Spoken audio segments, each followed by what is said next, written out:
Major funding for KPBS Evening Edition has been made possible in part by Anderson Plumbing, Heating and Air, proud to support the mission of KPBS and privileged to serve San Diego clients. Anderson Plumbing, Heating and Air, helping homeowners maintain drain, heating, and cooling systems since 1978.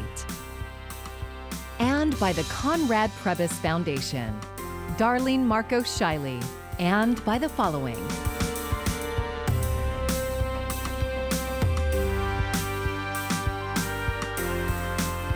And by viewers like you.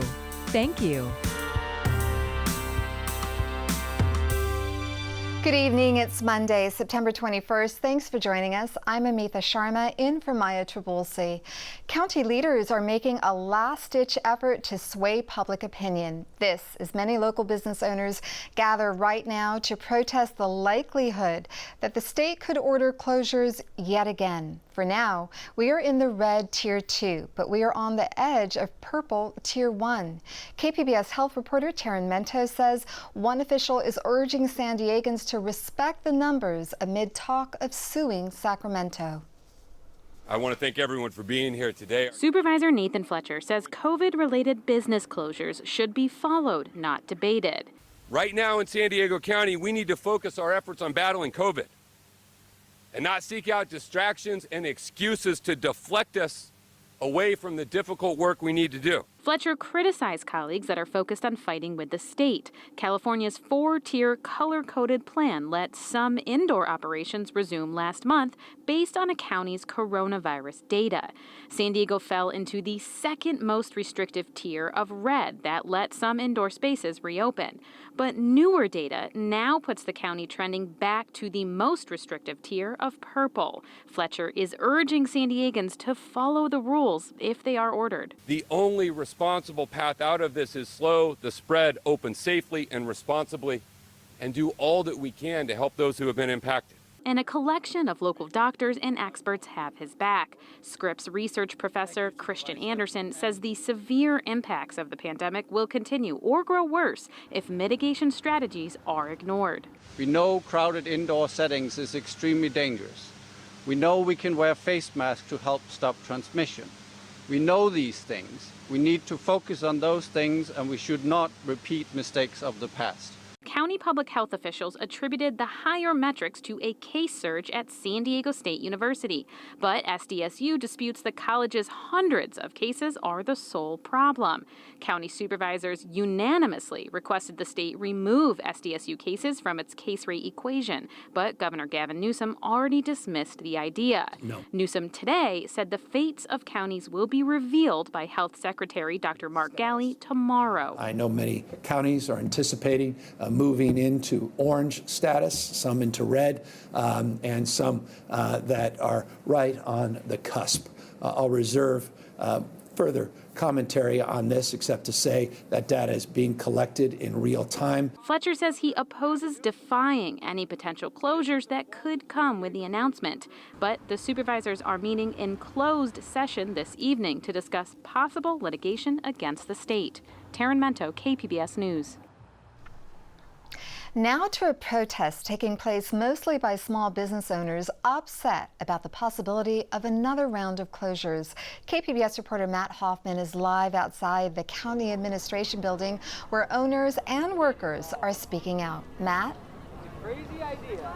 Amitha, yeah, some business owners, they want the county to stand up against the state and fight for their right to stay open. Now, this event just wrapping up down here at Waterfront Park. I want to show you what it looked like out here earlier, though. Some operators say if we slide into the purple tier and they have to stop indoor operations again, they may never reopen. Some here are questioning why the state won't make an exemption for more than 700 San Diego State students testing positive. Some saying it's particularly confusing when the county health doctors are advocating for those cases to be removed. Now, County Supervisor Jim Desmond, he was a part of this afternoon's rally. He's been a vocal proponent for reopening businesses, most recently against the state's guidelines. We asked him earlier if a lawsuit against the state could come out of this evening's closed-door meeting. Well, we're going to look at all options, and quite frankly, we got to see where we stand first. And so all options are on the table, but that's where they are right now, is that we haven't really decided yet, because if we stay red, that's one set of circumstances. If we go purple, that's another. This back and forth, teetering, seesawing back and forth, and is not, not viable. And these businesses are hurting enough as it is right now. We don't have a choice about not closing. Retaining the employees. We ran out of PPP money. We're into our savings. We've overspent. We've made no profit since March 16th. We've been unbelievably shaken, and each time, and this is not a political stance. When you see that thing up there that, United we stand for small businesses, it's not a political statement. To defy is not a political statement. We have no choice. Yeah, so right there, the owner of Redford's Restaurant having to make that tough decision whether or not, if we do land in the purple tier, if he will keep his doors open and defy the state's order. That restaurant off El Cajon Boulevard, they say they've had to cut down half their staff. And while they've pivoted to outdoor dining, they're concerned about the winter months coming up and the possibility of rain. They've also adapted to indoor dining, but hour limitations have stopped their famous 24-hour service. And he feels like big box retailers are being treated a lot better than small businesses, who he believes are bearing the brunt of this unfairly. Now, so we do know there is a county supervisor closed door meeting going on, and as you heard earlier in the package, talking to Supervisor Jim Desmond, it sounds like that legal action could hinge on whether or not we actually do land in the purple tier. And I'm told the earliest we could find that out would be this evening, maybe tomorrow morning by the latest. Here at the county building, Matt Hoffman, KPBS News. Thank you, Matt. Businesses are not the only ones who could be hampered by slipping into the state's most restrictive tier. Schools will be too. KPBS education reporter Joe Hong explains how this could delay reopening plans.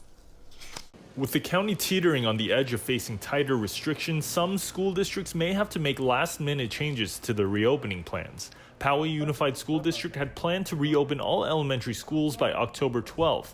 That might not be possible if the county enters the purple tier. But other districts won't have to make such sudden changes. That includes San Diego Unified, the county's largest district. Even if the county enters the purple tier, San Diego Unified will still be able to carry out its short-term plan of bringing back some high-need students for appointment-based in-person instruction starting in late September. We will move forward with our phase 1 plan. Richard Barrera is the vice president of the San Diego Unified School Board. We intend to open before 2021, and that's and our plan is that if phase 1 is successful, then we would move on to a next phase, which would likely be elementary schools, and then a next phase which would likely be middle and high schools. However, being in the purple tier could delay the second and third phases of reopening. Unfortunately, those numbers are going in the wrong direction, now in San Diego County. And so, yeah, our ability to move forward with subsequent phases is dependent on, the conditions in the community with the spread of the virus. In the South County, Sweetwater Union High covers zip codes with some of the highest case numbers. The county entering the purple tier doesn't matter much for this district. It announced today that it would remain online until the winter holiday. Because all of our zip codes are in purple already. Julie Walker is president of the Teachers Union at Sweetwater Union High School District.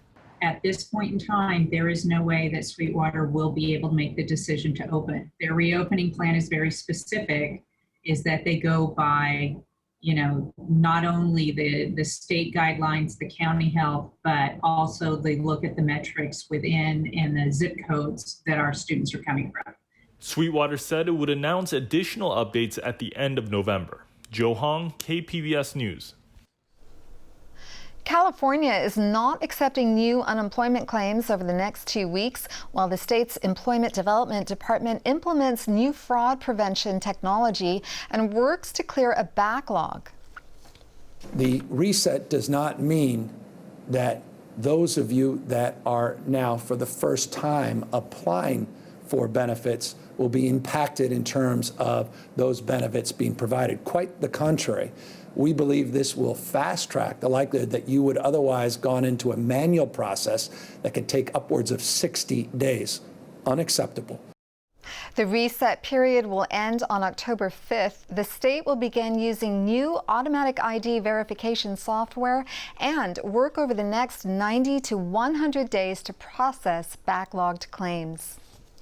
An inmate in San Diego is fighting for his life after contracting the coronavirus.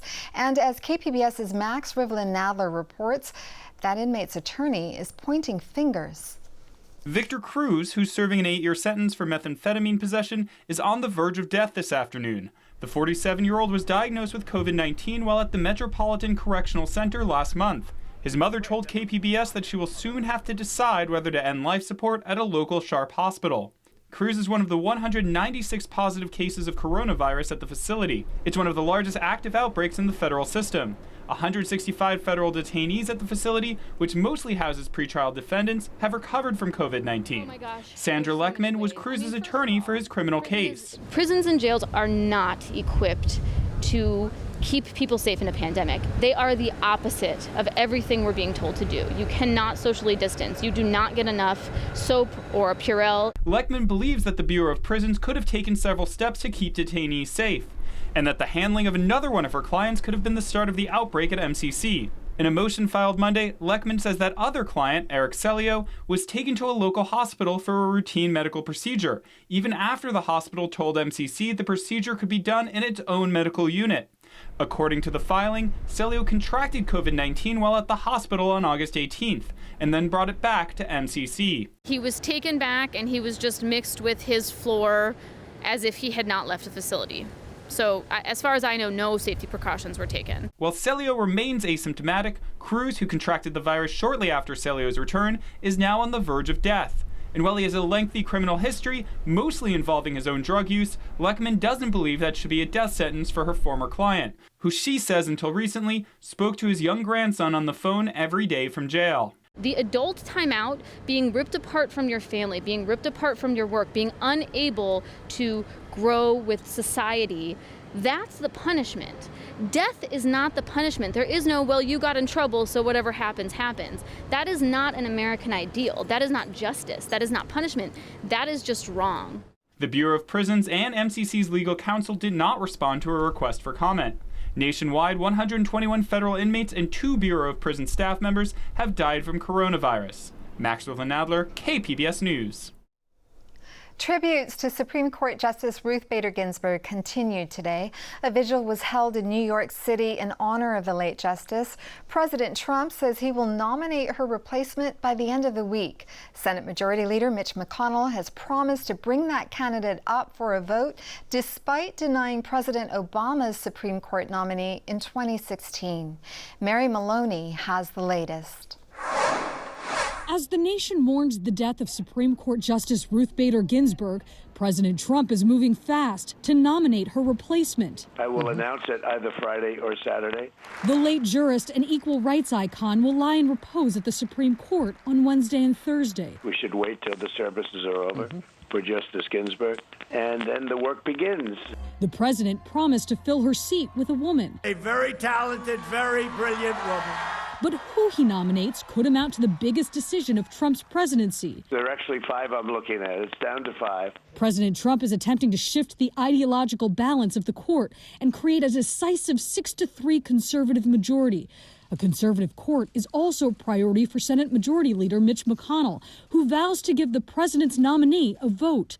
But Democrats are mobilizing against a court appointment this close to an election. To try and decide this at this last time, at this late moment, is despicable and wrong and against democracy. The Senate showdown extending to the campaign trail as the vacancy adds a new dimension to what was already becoming a contentious election. Even if President Trump wants to put forward a name now, the Senate should not act until after the American people select their next president. At stake, a generational shift in the makeup of the highest court in the land that could decide cases impacting health care, civil rights, and even the outcome of the presidential election. In Washington, Mary Maloney, KPBS News.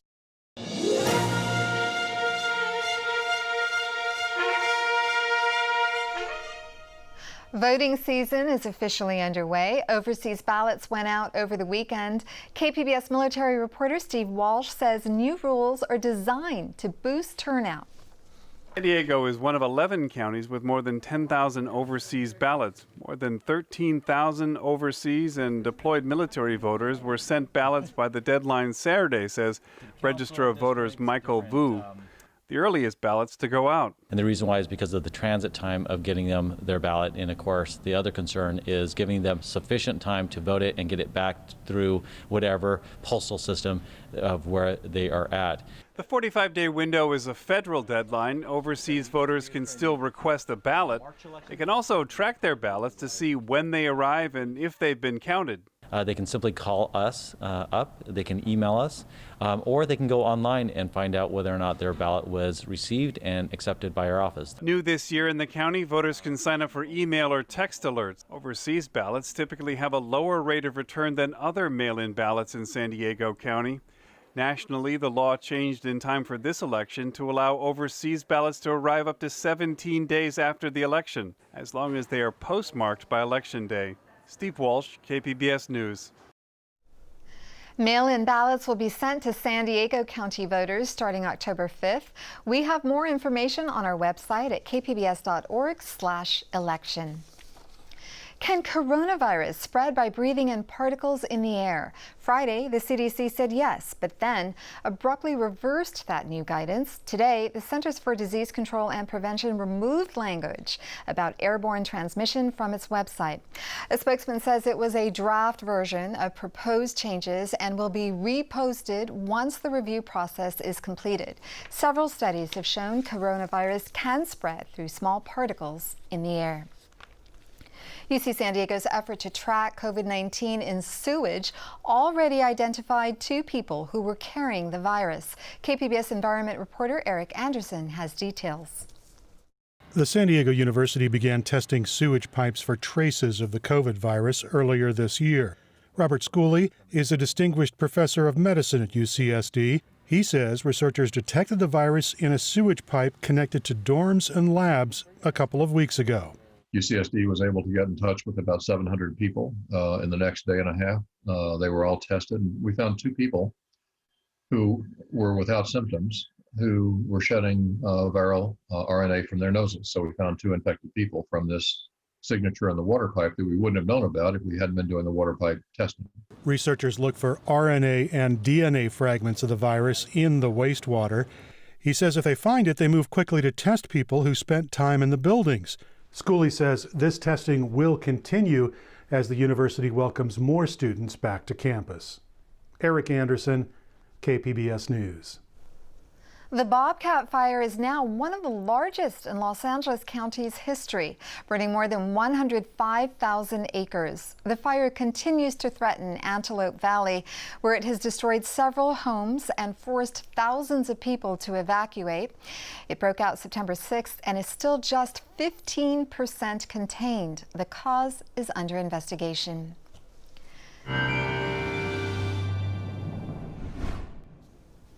Dry, mild conditions will be with us the next several days. We'll continue to see our night and morning clouds. Temperatures pretty seasonable. Middle part of the week, temperatures will rise just a little bit, slightly warmer, and then it gets a little bit cooler for the end of the week. As we take a look at our conditions into this evening, well, we'll see the clouds coming back in tonight, Oceanside, San Diego. Temperature drops down to 53, Ramona and Escondido to 57. Borrego Springs stays at 74 for a low temperature. For tomorrow, I'll have our night and morning clouds. Interior section still quite warm, and we continue to be on the dry side. As we take a look at our temperatures, you can see we're up to 104, Borrego Springs, Mount Laguna 75, Ramona's up to 90, and El Cajon is at 92, San Diego 78, and Oceanside at 78. As we take a look at the extended forecast for you, well, we are looking at partly sunny skies the next several days. A little warmer Wednesday, Thursday, then it gets a little cooler Friday into Saturday.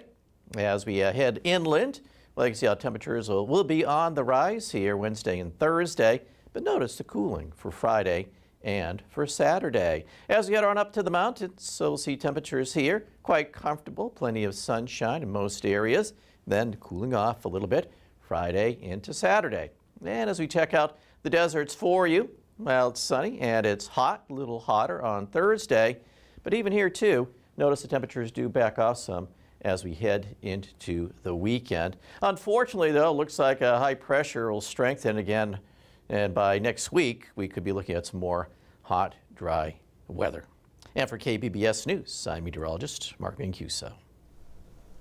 Need some good news? How about this? The Padres are in the playoffs. After 14 years, the Friars have fought their way back into the postseason. They did it after beating the Mariners in extra innings at Petco Park. Nearby business owners and Padres fans are excited for the hope of a World Series. Waking up this morning knowing that we're going to be playing in the postseason is not something I imagined at the beginning of this season or 2020 playing baseball in general. As a Padre fan, I feel proud. 24 years old, so the last time they were in the playoffs, I was 10 years old, I was a little kid. You know, now I'm an older adult, and it's just great. It's great. I'm proud to be a Padres fan. You can tell the whole city's feeling this one. This means a lot, not just to the city, but to people's families and what they got. They brought up in this culture of the Padres, and now that the Chargers are gone, we put our heart and soul into the team now, and I feel like the energy is higher than it ever has before. The Padres are getting a well-deserved day off today and will travel to Anaheim tomorrow to play the Angels. Instead of just filming the stage production of A Weekend with Picasso for online audiences, the San Diego Rep made a feature film adapted from the play. KPBS arts reporter Beth Accomando has a preview. This book in a dentist's office changed Herbert Siguenza's life when he was 7. I looked at this book and I was so impressed by this old man at 76 that painted wildly like a child. He painted like a child. And I told my mom, when I grow up, Mom, I want to be like this viejito. I want to be like this little old man. And she says, oh no, he's Picasso, he's crazy. When Siguenza turned 50 10 years ago, he wrote the play A Weekend with Pablo Picasso for the San Diego Rep. The title role in this one-man show allowed him to not only fulfill his dream of becoming Picasso, but he also got to paint like the artist on stage. Siguenza felt he was old enough to play the iconic figure and to appreciate him as a complex individual. If you know my work, I'm a political artist. And, Picasso, he was also an activist. He produced, to me, one of the most horrifying political statements ever, which is the painting Guernica, right? It's just amazing. When the subject of this cowardly bombing of civilians accosted me, it was destined to be the largest and darkest of my works. So he knew how to be a political artist. I don't think he wanted to be. That's my philosophy in art. It's not that I want to be a political artist. I just cannot sit around and not talk about what's going on in the country, as it's burning. Siguenza picks a moment in time when Picasso was already famous and was troubled by the Soviet invasion of Hungary. My play is about how does a superstar artist that has it all, how can they still be political? How can they still react to something that's going on in the world? Siguenza has been joined on his 10-year journey with Picasso by Todd Salovey. Picasso is about the importance of making art. In fact, it's really about creativity and about how to respond to life and the events of our world in an artistic and creative way. What do you think an artist is? An imbecile who has eyes if he's a painter, ears if he's a musician, a liar in every chamber of his heart if he's a poet? Quite the contrary. He is a political being, constantly alert to the horrifying, passionate, or pleasing events of the world, shaping himself completely in its image. This description of the artist's role still resonates today. It lands like it never has before because the questions are fresher and more relevant than ever before. And the medium is one where we feel he's speaking to us more personally than ever before. For this more intimate film adaptation, Salovey co-directed with Tim Powell. And he brings a visual look to it where there's layers of imagery. You're looking at a scene through Picasso's paintbrushes, which is just amazing. I've always said this play is a cubist portrait of Picasso, where we're seeing him at the same time from multiple angles. Well, the camera can literally do that. The film required Siguenza to tone down the more flamboyant strokes of his stage performance. What I like about the movie is that it's much more intimate. You're close up. You're really seeing what Picasso's thinking about and suffering about, much more than in the play. And unlike a play, a film can live forever. That thrills Siguenza, who's been obsessed his whole life with Picasso and what he stands for. And he's basically telling you, if you want to be an artist, if you want to be a real artist, you have to create every day, every hour. At least think about it, because otherwise you're not an artist. Spend a weekend with Pablo Picasso and Herbert Siguenza, and you can't help but feel inspired to do something creative. Beth Accomando, KPBS News. An update on our top story. County supervisors are deciding whether to sue the state in order to keep businesses open. We just got the latest COVID-19 numbers. No additional deaths and 348 new cases. 26 of those cases are connected to San Diego State University.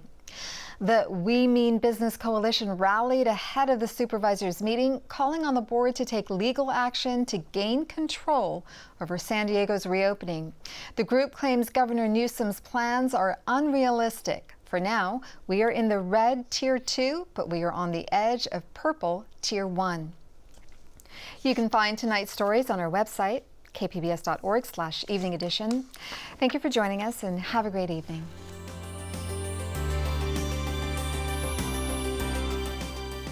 Major funding for KPBS Evening Edition has been made possible in part by Anderson Plumbing, Heating and Air, proud to support the mission of KPBS and privileged to serve San Diego clients. Anderson Plumbing, Heating and Air, helping homeowners maintain drain, heating, and cooling systems since 1978.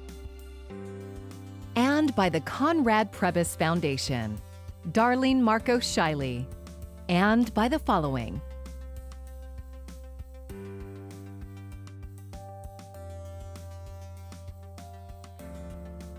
and by viewers like you.